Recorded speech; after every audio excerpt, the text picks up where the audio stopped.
નમસ્કાર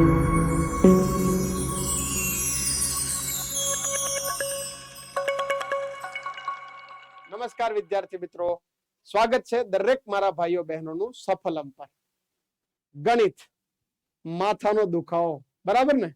અને એમાં પણ સીસી માં 30 માર્કનું ગણિત.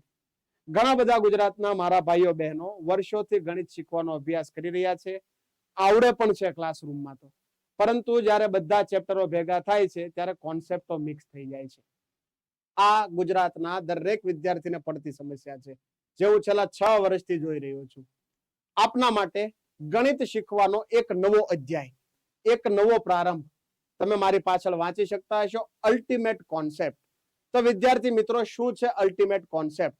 તો સૌથી પહેલા તો દરેક વિદ્યાર્થીને હું એક રિક્વેસ્ટ કરું છું કે 10 કે 12 મિનિટનો જે કાંઈ આ વિડીયો છે, આપ આ વિડીયોને પૂરો નિહાળજો.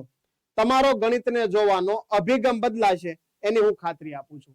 તમે ગણિતને કંઈક અલગ દ્રષ્ટિથી જોઈશો. વિદ્યાર્થી મિત્રો, આપણી આ અલ્ટિમેટ કોન્સેપ્ટની સિરીઝમાં હું આપના સમક્ષ એવા કોન્સેપ્ટો લઈને આવીશ કે જે કોન્સેપ્ટ સિંગલ હોય પરંતુ તે અલગ અલગ પ્રકરણોમાં કામ કરતો હોય. જેમ કે આપ જોઈ શકો છો, આજે હું અલગ અલગ 4 પ્રકરણમાંથી એક સવાલ લઈને આવ્યો છું. એક સવાલ મારી પાસે સાદા વ્યાજમાંથી છે, બીજો જે સવાલ છે પગ અને માથાવાળા દાખલા, જેને આપણે સાદું રૂપમાં ગણીએ છીએ.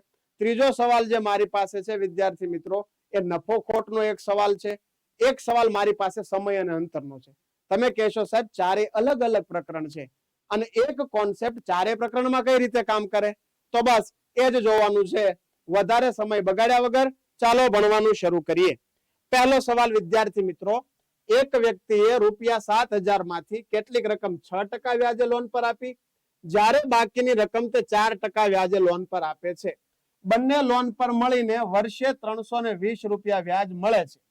તો વ્યક્તિએ 6% પર કેટલી રકમ આપી? હવે શું છે કોન્સેપ્ટ?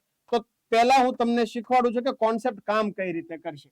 વિદ્યાર્થી મિત્રો, ઈ ભાઈ પાસે ₹7,000 છે, આ મને માહિતી મળી. એક આમાંથી થોડો ભાગ એને 4% ઉપર અને થોડો ભાગ એને 6% ઉપર રોક્યો છે. બસ કોન્સેપ્ટની શરૂઆત અહીંયાથી થાય છે. આ જે 6% છે વિદ્યાર્થી મિત્રો, 6% એને હું 4% વત્તા 2% લખી શકું? તો તમે કહો હા સાહેબ, બિલકુલ લખી શકાય, 100% લખી શકાય. આ 4 અને 2 તો 6 જ થયા. વિદ્યાર્થી મિત્રો, મારો કહેવાનો મતલબ એવો છે કે એને અહીંયા પણ 4% અને અહીંયા પણ 4%. એનો મતલબ 7,000 ઉપર એને 4% તો કન્સિસ્ટન્ટ વ્યાજ મળ્યું છે. એને ₹7,000 રોક્યા, 4% કન્સિસ્ટન્ટ વ્યાજ. 7,000 ના 10% કરવો હોય તો 700, 1% કરવો હોય તો 70. આમ 70 ગુણ્યા 4 એને ₹280 વ્યાજ મળવું જોઈએ. કેટલું વ્યાજ મળવું જોઈએ? 280. પરંતુ એને કેટલું વ્યાજ પ્રાપ્ત થાય છે? તો વિદ્યાર્થી મિત્રો, એને ₹320 વ્યાજ પ્રાપ્ત થાય છે. હવે તમે કહેશો કે સાહેબ, અપેક્ષા કરતા ₹40 વધુ વ્યાજ પ્રાપ્ત થયું. અને આવું શા માટે થયું? તો અહીંયા એને 2% વધુ વ્યાજનો દર મેળવ્યો છે એટલા માટે. બસ, તો આ ડાયરેક્ટ તમને 2%ની વેલ્યુ મળી ગઈ. 2%ની વેલ્યુ 40, તો 100%ની વેલ્યુ કેટલી? 2%ની વેલ્યુ 40, તો 100%ની વેલ્યુ કેટલી? આ છે 2 નો ઘડિયો 50 વખત, અથવા તમે એવું કહી શકો કે આ છે 2 નો ઘડિયો 20 વખત. તો આપણે 100 નો ઘડિયો 20 વખત બોલી જાઓ, 100 નો ઘડિયો 20 વખત. એનો મતલબ કે ₹2,000 એને 6% રોક્યા હશે અને ₹5,000 એને 4% રોક્યા હશે. શું કીધું મેં? તો કે એક જગ્યાએ 4 અને એક જગ્યાએ 6. તો મેં શું કર્યું આમાં? તો કે મેં 4 કન્સિસ્ટન્ટ લઈ લીધા. ઉપરના 2% થી જે તફાવત બનતો તો એ મને મળી ગયો અને હું બહુ આરામથી આ સવાલને ગણી શક્યો.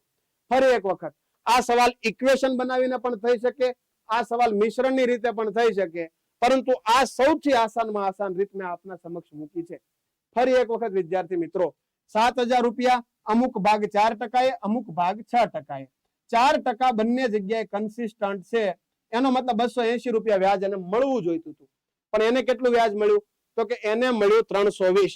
આ ₹40 વધુ કેમ આવ્યા? તો કે એક ભાગમાં 2% વધુ છે એના માટે. તો બસ એ 2%ની વેલ્યુ 40, 100%ની વેલ્યુ કેટલી?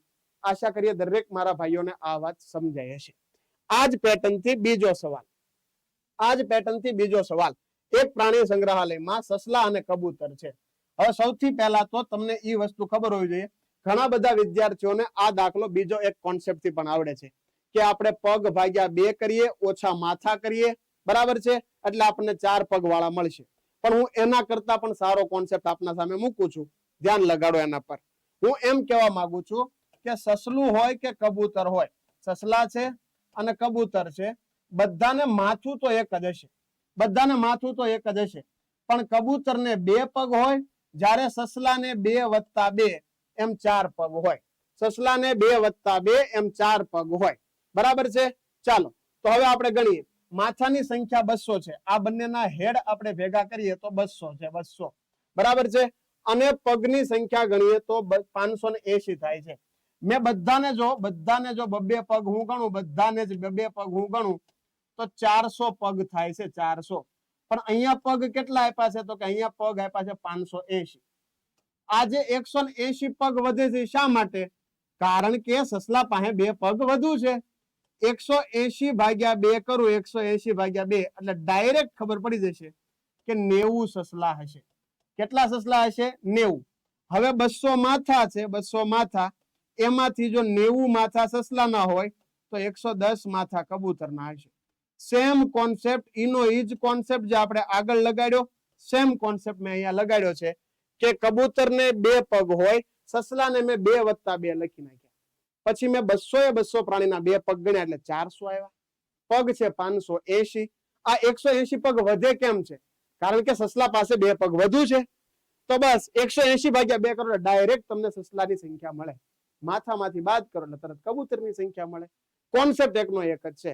આનો આજ કોન્સેપ્ટ આપણે ત્રીજા સવાલ ઉપર ચલાવીએ વિદ્યાર્થી મિત્રો. ત્રીજા સવાલ ઉપર, એક ખેડૂત 61 કિલોમીટરનું અંતર 9 કલાકમાં કાપે છે. કેટલી યાત્રા કરે છે? તો કે સાહેબ યાત્રા કરે છે 61 કિલોમીટરની.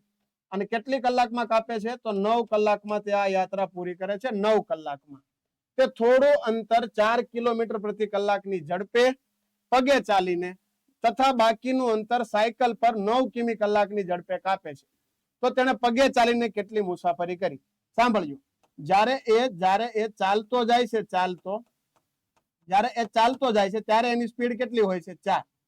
અને જ્યારે તે સાયકલ પર બેસી જાય છે, સાયકલ પર, ત્યારે એની સ્પીડ 9 હોય છે. તો આપણો કોન્સેપ્ટ શું કહે છે? આપણે આ 9 ને 4 + 5 લખીશું. 4 + 5. અહીંયા પણ 4 ની ઝડપ, અહીંયા પણ 4 ની ઝડપ. એનો મતલબ 4 ની ઝડપ કન્સિસ્ટન્ટ છે. 9 કલાક જો 4 ની ઝડપે જઈએ, 9 કલાક 4 ની ઝડપ રાખીએ તો 36 કિલોમીટરની યાત્રા થાય. 36. અહીંયા કેટલી યાત્રા થઈ છે? તો કે સાહેબ અહીંયા તો 61 કિલોમીટરની યાત્રા થઈ છે. થવાની હતી 36, થઈ છે 61. તો આ યાત્રામાં કેટલા વધારે કિલોમીટર છે? તો કે 25 કિલોમીટર. એ 25 કિલોમીટર કેમ વધુ છે? કારણ કે સાયકલ પાસે 5 વધુ છે, 5. તો એનો મતલબ ખેડૂત સાયકલ પર 5 કલાક બેઠો છે. સાયકલ પર કેટલી કલાક બેઠો હશે? 5 કલાક. કુલ 9 કલાક છે, એમાંથી એ 5 કલાક સાયકલ ઉપર બેઠો હોય તો 4 કલાક એ ચાલતો ગયો હોય. કેટલી કલાક ચાલતો ગયો હોય? 4 કલાક. અને ચાલતા જાય ત્યારે એની ઝડપ કેટલી છે? 4. તો એનો મતલબ એને કેટલા કિલોમીટરની યાત્રા ચાલતા કરી છે? 16 કિલોમીટરની યાત્રા. સેમ કોન્સેપ્ટ વિદ્યાર્થી મિત્રો, મેં 9 ને 4 + 5 લખી નાખ્યા. બસ ખાલી આટલું આવડતું હોય તો ગણિત ખૂબ આસાન થઈ જશે. ફરી એક વખત, ચાલતો જાય તો 4, સાયકલ પર બેસે તો 9. તો 9 ને કેમ લખીશું? 4 + 5. આનાથી શું થયું? તો કે 4 ની ઝડપ કન્સિસ્ટન્ટ થઈ ગઈ. 9 કલાક ચાલ્યો છે, 4 ની સ્પીડે ચાલ્યો છે, એનો મતલબ 36 કિલોમીટર થવા જોઈએ. 61 કેમ થયા? સાયકલ પાસે 5 વધુ છે. 25 નો જે વધારો છે એ સાયકલના કારણે આવ્યો છે. 25 ભાગ્યા 5 કરો એટલે આઈડિયા આવી જશે આપને કે ખેડૂત સાયકલ પર 5 કલાક બેઠો છે. 9 કલાકમાંથી 5 કલાક સાયકલ ઉપર બેઠો હોય તો 4 જ કલાક ચાલ્યો હોય. અને જ્યારે ચાલે છે ત્યારે 4 ની સ્પીડ પકડે છે. 4 × 4 16 કિલોમીટર છે ને. 3 અલગ અલગ ચેપ્ટરના દાખલા, પણ મેં એક જ કોન્સેપ્ટ વાપરીને ગણ્યા છે. અને આ સવાલ તો એના કરતા પણ ડેન્જરસ છે. આવો સવાલ TCS માં પૂછાયેલો છે. આ સેન્ટ્રલ ગવર્મેન્ટમાં વારે વારે પૂછાતો સવાલ છે. આ તો આજના દાખલાઓમાં સૌથી ડેન્જરસ સવાલ છે વિદ્યાર્થી મિત્રો. જો ધ્યાન લગાડો. એક ગાય અને એક ઘોડાને 390 માં ખરીદવામાં આવ્યા છે. હું એ બાબતો થોડી સાઈડમાં લખતો જાઉં. એક ગાય લાવ્યો, એક ઘોડો લાવ્યો, બંને ભેગા થઈને મારા ઘરે આવ્યા 390 માં. બરાબર છે. ગાય ઉપર 10% પ્રોફિટ થયો. 10%. જ્યારે ઘોડાને 15% લાભ પર વેચવામાં આવ્યો. બસ હવે તમારો મગજ ચાલતો થઈ જવો જોઈએ. 15 ને આપણે કેમ લખશું? તો કે 15 ને સાહેબ આપણે લખશું 10+5. 10+5 એનો મતલબ 10% નફો તો પાક્કો થવો જોઈએ. 10% નફો તો પાક્કો થવો જોઈએ. મેં 390 માં ખરીદી કરી છે. 390 માં 10% નફો મને થવો જોઈએ. 390 ના 10% એનો મતલબ મને 39 રૂપિયાનો નફો થવો જોઈએ. અહીંયા મને કેટલો નફો આપ્યો છે? અહીંયા મને 51.5 નો નફો આપ્યો છે. કેટલો નફો આપ્યો છે? 51.5.